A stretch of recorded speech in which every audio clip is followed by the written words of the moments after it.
ಬನ್ನಿ ಮತ್ತೆ ಚಂದಪ್ಪನ ಕತೆ ಕೇಳೋಣ. ಆ ಹೆಣ್ಣಿನ ಧ್ವನಿ ಯಾರಿಗೂ ಕೇಳಿಸಬಾರದಂತೆ ಕೇಳಿಸಿಕೊಂಡಿತ್ತು. ಕೇಳಿಸಿಕೊಂಡು ಕೂಡ ಕೇಳಿಸದಂತೆ ನಟನೆ ಮಾಡಿಸಿಕೊಂಡಿತ್ತು. ಚಾವಡಿಯ ಮೇಲೆ ಕುಳಿತ ಚಂದಪ್ಪನ ಕಣ್ಣುಗಳಲ್ಲಿ ಇನ್ನೂ ಆ ಮುಂಜಾನೆಯ ಮಂಜು ಕೂರಿಕೊಂಡಿತ್ತು. ಊರ ಜನರ ಪ್ರಶ್ನೆಗಳು ಅವನ ಕಿವಿಗೆ ಬೀಳುತ್ತಿರಲಿಲ್ಲ. ಏಕೆಂದರೆ ಅವನೊಳಗೆ ಇನ್ನೊಂದು ಧ್ವನಿ ಮತ್ತೆ ಮತ್ತೆ ಎದ್ದು ನಿಂತಿತ್ತು. ಅದೇ ಆ ಚಂಟಿ ಧ್ವನಿ. ನೀನು ಏನು ನೋಡಿದೆ ಎಂದು ಗೌಡರ ಧ್ವನಿ ಗಂಭೀರವಾಗಿ ಕೇಳಿತು. ಚಂದಪ್ಪ ತುಟಿಗಳನ್ನು ತೆರೆದು ಮುಚ್ಚಿದ. ಅವನು ನೋಡಿದ್ದು ಸಾವು ಮಾತ್ರವಲ್ಲ, ಅವನು ಕೇಳಿದ್ದು ಸಾಮಾನ್ಯ ಅಳಲು ಅಲ್ಲ. ಆ ಹೆಣ್ಣಿನ ಧ್ವನಿ ನೋವಿನಿಂದ ಕೂಗಿದಂತೆ ಇರಲಿಲ್ಲ. ಅದು ಸಹಾಯ ಬೇಡುವ ಧ್ವನಿಯೂ ಅಲ್ಲ. ಅದು ಯಾರೋ ಕೇಳಲೇಬೇಕೆಂದು ಹಠ ಹಿಡಿದ ಧ್ವನಿಯಂತಿತ್ತು. ರಾತ್ರಿ ಪೂರ್ತಿ ಅದು ಹೊಸಿಲು ದಾಟಿ ಬೀದಿಗಳಲ್ಲಿ ಹರಿದರೂ ಊರು ಮಾತ್ರ ನಿದ್ರೆಯಲ್ಲೇ ಇತ್ತು.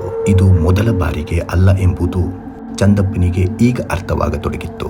ಅವನ ಸಾಕಜ್ಜ ಹೇಳುತ್ತಿದ್ದ ಕತೆಗಳು ನೆನಪಾದವು. ಆ ಮನೆಯಲ್ಲಿ ರಾತ್ರಿ ಹೊತ್ತಿಗೆ ಧ್ವನಿ ಕೇಳಿಸುತ್ತೆ.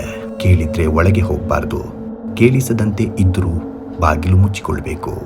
ಊರ ಜನ ಇದನ್ನೆಲ್ಲ ಕತೆ ಅಂದಿದ್ರು. ಆದರೆ ಕತೆಗಳಿಗೂ ಕಾರಣ ಇರ್ತವೆ ಅನ್ನೋದನ್ನ ಊರು ಮರೆತಿತ್ತು. ಆ ಹೆಣ್ಣು ಸತ್ತ ಮೇಲೆ ಧ್ವನಿ ಕೇಳಿಸಬೇಕಿತ್ತ, ಅಥವಾ ಆ ಧ್ವನಿ ಕೇಳಿಸ್ತಾ ಇರೋದ್ರಿಂದಲೇ ಆಕೆ ಸತ್ತಳ? ಚಂದಪ್ಪನ ಮುಖದ ಮೇಲಿದ್ದ ಕೆಂಪು ರಕ್ತದ ತೊಟ್ಟು ಈಗ ಊರ ಜನರಿಗೆ ಸಾಕ್ಷಿಯಂತಿತ್ತು. ಆದರೆ ನಿಜವಾದ ಸಾಕ್ಷಿ ಅವನ ಕಣ್ಣೊಳಗಿತ್ತು. ಅವನು ನೋಡಿದ್ದು ಒಂದು ದೇಹ, ಆದರೆ ಅವನು ಕೇಳಿದ್ದು ಒಂದು ಅಪರಾಧದ ಪ್ರತಿಧ್ವನಿ. ಅಂದು ಸಂಜೆ ಸೂರ್ಯ ಮಗ್ಗುವಾಗ ಅದೇ ಒಂಟಿ ಮನೆಯ ಕಡೆಗೆ ಮತ್ತೆ ಧ್ವನಿ ಹರಡಿತು ಅಂತ ಹೇಳ್ತಾರೆ. ಅದು ಈ ಬಾರಿ ಅಳಲಲ್ಲ, ಹೆಸರನ್ನು ಹೇಳಲಿಲ್ಲ, ಆದರೆ ಊರಿನ ಪ್ರತಿ ಬಾಗಿಲನ್ನು ತಟ್ಟಿದಂತಿತ್ತು. ನೀವು ಕೇಳಿದ್ರೂ ಮೌನವಾಗಿದ್ದೀರಿ ಅಂತ. ಆ ರಾತ್ರಿ ಊರು ನಿದ್ರೆ ಮಾಡಲಿಲ್ಲ, ಆದರೆ ಕಿಟಕಿಗಳು ಮತ್ತೆ ಮುಚ್ಚಿಕೊಂಡವು. ಏಕೆಂದರೆ ಧ್ವನಿಗಿಂತ ಭಯಾನಕವಾಗಿದ್ದು ಆ ಧ್ವನಿ ಯಾಕೆ ಕೇಳಿಸುತ್ತಿತ್ತು ಅನ್ನುವ ಸತ್ಯ.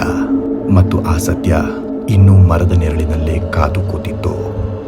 ಸ್ನೇಹಿತರೆ, ಈ ಕತೆಗೆ ಇಲ್ಲಿ ವಿರಾಮ ಹೇಳುತ್ತಾ ಮುಂದೊಮ್ಮೆ ಮತ್ತೆ ಸಿಗೋಣ. ಧನ್ಯವಾದಗಳು.